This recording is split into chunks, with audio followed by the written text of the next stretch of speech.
गुणा करना अर्थात गुणन, उसका भी भाग 1। यानी गुणा करने के 2-3 तरीके होंगे, जिसमें से हम पहला तरीका आज सीखेंगे। ठीक है, कक्षा चौथी।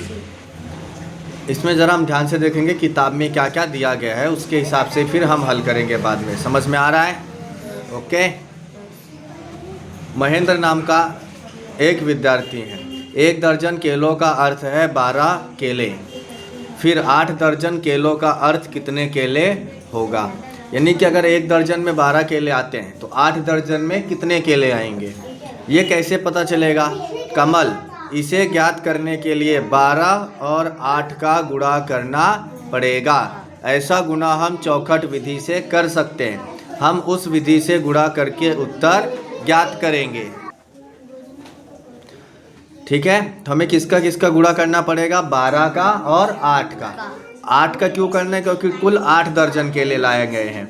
और 12 का क्यों करना है? क्योंकि 1 दर्जन में 12 केले होते हैं। ठीक है, तो 12 जब हम चौखट विधि से गुणा करेंगे तो सबसे पहले क्या करेंगे? विस्तारित रूप निकालेंगे संख्याओं का।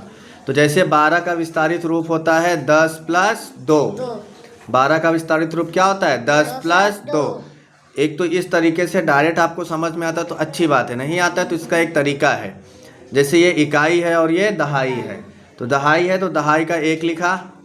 अब तो लेकिन ये 1 तो इकाई में आ गया था ना, तो 1 को दहाई में लाने के लिए हम यहाँ क्या लिखेंगे? इस तरफ 0। तो 0 आ गया इकाई में, 1 आ गया दहाई में। तो यहाँ पर भी देखो 1 कहाँ था? दहाई में। यहाँ पर भी 1 कहाँ पर आ गया? समझा?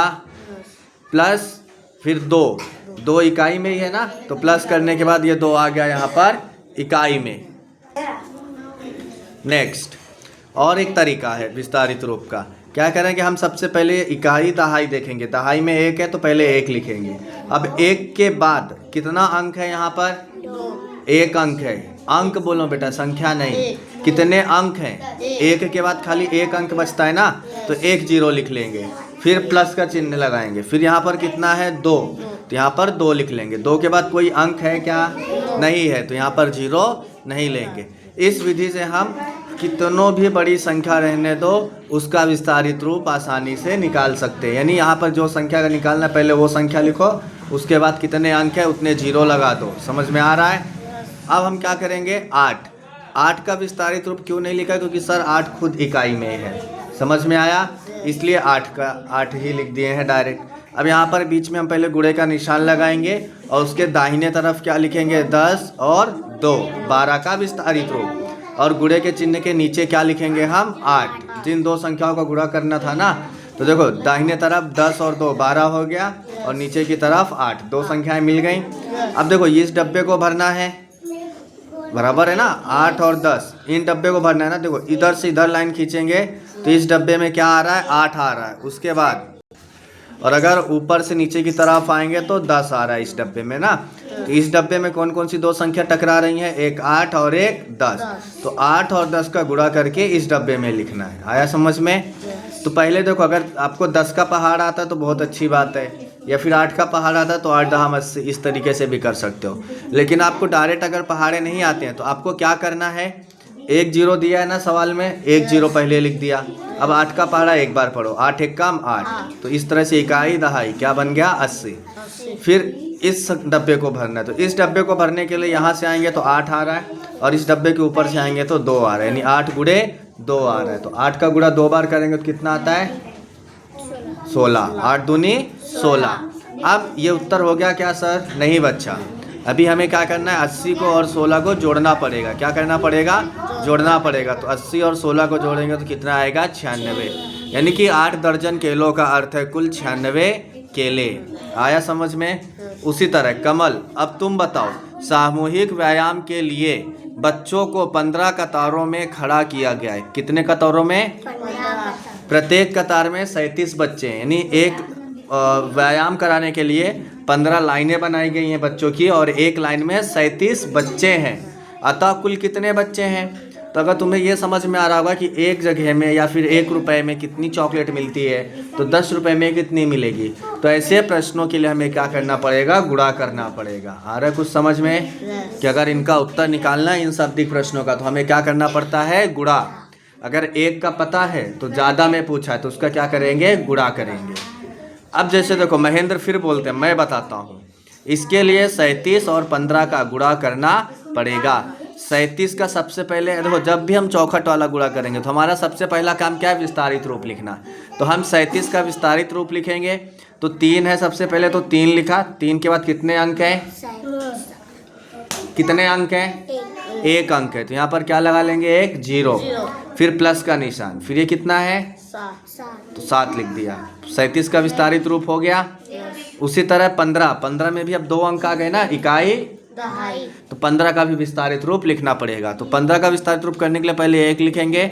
1 के बाद कितने अंक हैं, 1, तो 0 आ गया। 1 अंक है तो 1 0 आएगा, फिर 5 है तो 5। विस्तारित रूप कर लिया। अब हम क्या करेंगे, जो 37 का विस्तारित रूप है ना, उसको गुणे के दाहिनी तरफ लिखेंगे, और जो 15 का विस्तारित रूप है उसके गुणे के नीचे लिखेंगे। अपनी मर्जी है, हम ये 15 का इधर भी लिख सकते हैं और 37 को इधर भी। समझा कि नहीं समझा? अब हम क्या करेंगे, गुणा करेंगे। जैसे अब यहाँ पर देखो 2 ही डब्बे थे, यहाँ पर 4 डब्बे भरने हैं।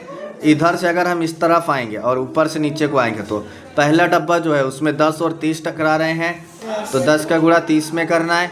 सर 10 का पढ़ा 30 तक तो हमने कभी याद ही नहीं किया। तो ठीक है बेटा, कोई बात नहीं। 1 0 1 0, टोटल 2 0 है ना जिन संख्याओं में गुणा करना है। उन संख्याओं में कितने 0 हैं, तो 2 0 सबसे पहले लिख दिया इकाई दहाई में। अब क्या करेंगे, 1 और 3 बचे, उनका गुणा कर दो। 1 3 3, कितना आ गया, 300। अब क्या करेंगे सर, 10 को इस तरफ और आगे लाएंगे तो यहाँ पर 10 आ रहा है। यहाँ ऊपर देखेंगे तो क्या है, 7 है, यानी 10 और 7 का गुणा करेंगे तो ये डब्बा भरेगा। 1 0 है सर 10 में, 1 0 लिख दिया। 1 7 7, कितना आया, समझ में आया? उसी तरह ये डब्बा भरना है, तो यहाँ से 5 है और यहाँ से 30 है। 1 0 1 0 पहले लिख दिया, 5 3 15, 150 आया, 150। इस डब्बे में आएंगे तो यहाँ पर 7 आ रहा है, यहाँ से 5 आ रहा है, 5 7 35। अब इन चारों को जोड़ देना होता है। क्या करना है, जोड़ना है। तो 300 150 70 और 35 जोड़ेंगे तो कितना आएगा, 555। यानी उस मैदान में कुल 15 कतारों में कितने विद्यार्थी खड़े हैं, 555 विद्यार्थी खड़े हैं। इसी तरह हमें यहाँ पर सवाल दिया गया हल करने के लिए। 53 गुणे 8, 25 गुणे 9, 86 गुणे 5। तो हम इन्हें भी किस विधि से करेंगे, चौखट विधि से। किस विधि से, चौखट विधि से हल करेंगे। ठीक है, कॉपी लाओ।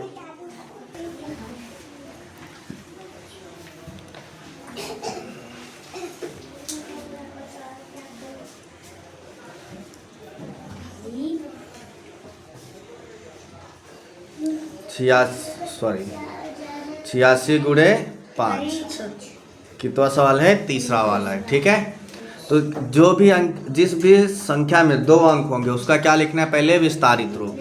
तो 86 का विस्तारित रूप क्या हो जाएगा, 8। 8 के बाद कितने अंक हैं, तो 1 0 लिख लेंगे, फिर जोड़ का निशान लगाएंगे। अब क्या बचा, 6। 6 के बाद कोई अंक है यहाँ, तो कुछ भी नहीं लिखेंगे। यानी 86 का विस्तारित रूप कितना आया, 80 प्लस 6। यहाँ सबसे पहले गुणे का निशान लगाएंगे। 86 का विस्तारित रूप इस तरफ लिख लेंगे, लिख लिए। और जो 5 है उसको यहाँ पर लिख लेंगे। इस तरह से एक बॉक्स बना लेंगे हम। आ रहा है समझ में बच्चा? ओके। अब हम क्या करेंगे, ये डब्बा भरना है ना हमें, तो ये डब्बे में इस तरफ से आगे को बढ़ेंगे तो 5 आ रहा है यहाँ पर। यहाँ से ऊपर से आएंगे तो कितना आ रहा है,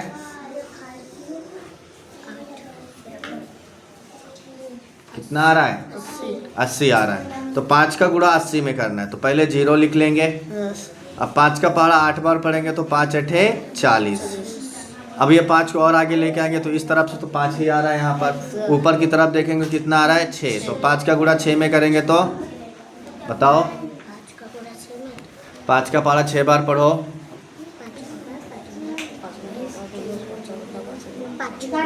30 आया। तो 30 लिख लिए हैं। अब इन दोनों को खाली जोड़ देना होता है।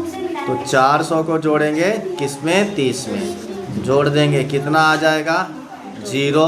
0 में 3 जोड़ेंगे तो 3 और 4 तो 4। यानी कि अगर हम 86 गुणे 5 करेंगे तो कितना आएगा, 430 आएगा। उसी तरह एक और सवाल हम यहाँ पर हल करते हैं, 6वां वाला सवाल। 68 गुणे 12। यहाँ पर अगर देखेंगे हम तो 68 में भी 2 संख्या है, यानी 2 अंक है, और 12 में भी 2 अंक है। तो दोनों संख्याओं का पहले विस्तारित रूप निकालेंगे। 68 का विस्तारित रूप कुछ इस तरह से आएगा। 6 लिख लेंगे पहले, 6 के बाद कितने अंक है? 1, तो 1 0 आएगा, फिर जोड़ का निशान, ये 8 आ जाएगा, बराबर है। 12 का विस्तारित रूप भी कुछ इसी प्रकार से आएगा। पहले 1 लिखेंगे, 1 के बाद 1 अंक है तो 1 0, फिर जोड़ का निशान, फिर 2 है तो 2। यानी 68 का विस्तारित रूप आता है 60 + 8, और 12 का आता है 2। यहाँ पे गुणे का निशान लगा लेंगे। यहाँ पर क्या लिख लेंगे? 60, और यहाँ पर 8। यहाँ पर क्या लिख लेंगे? 10, और यहाँ पर 2।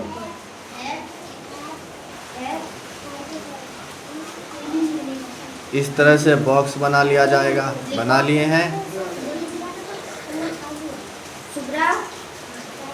अब 10 का गुणा 60 में करना है। क्या करेंगे? 1 0 1 0, टोटल 2 0 है ना, तो 1 2, 1 6। 10 का गुणा 8 में करना है, तो 10 8 80, सही है।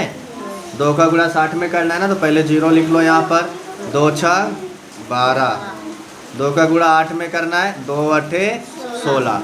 अब इन चारों संख्याओं को जोड़ दो, तो ये आ गया 600, ये आ गया 120, ये आ गया 80, और ये आ गया 16। इनको जोड़ देंगे हम।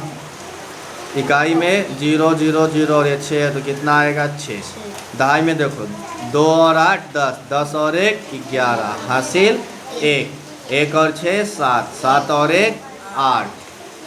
तो अगर हम 68 गुणे 12 करेंगे, कितना आता है बच्चा उत्तर में? 816।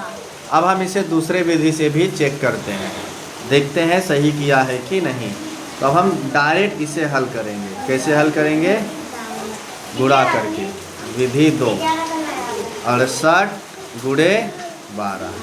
12 का पहाड़ा 8 बार पढ़ो, 8 बार। 12 8 कितना आया? 96, 96 का 6, हासिल 9। अब 12 का 6 बार पढ़ो, 12 छंग 72, 72 में हासिल का 9 जोड़ो, 72 में हासिल का 9 जोड़ेंगे तो कितना आता है? 81। तो देखो, इस तरह से भी करेंगे तो भी 816, चौखट विधि से करेंगे तो भी 816। आ रहा है समझ में? ओके। तो अब इसके बचे हुए सवाल आप लोग करिए, और इन सभी के आंसर कमेंट करके ज़रूर बताइए, ठीक है। वीडियो अच्छी लगी हो तो चैनल को हमारे लाइक शेयर एंड सब्सक्राइब ज़रूर करें। Thank you.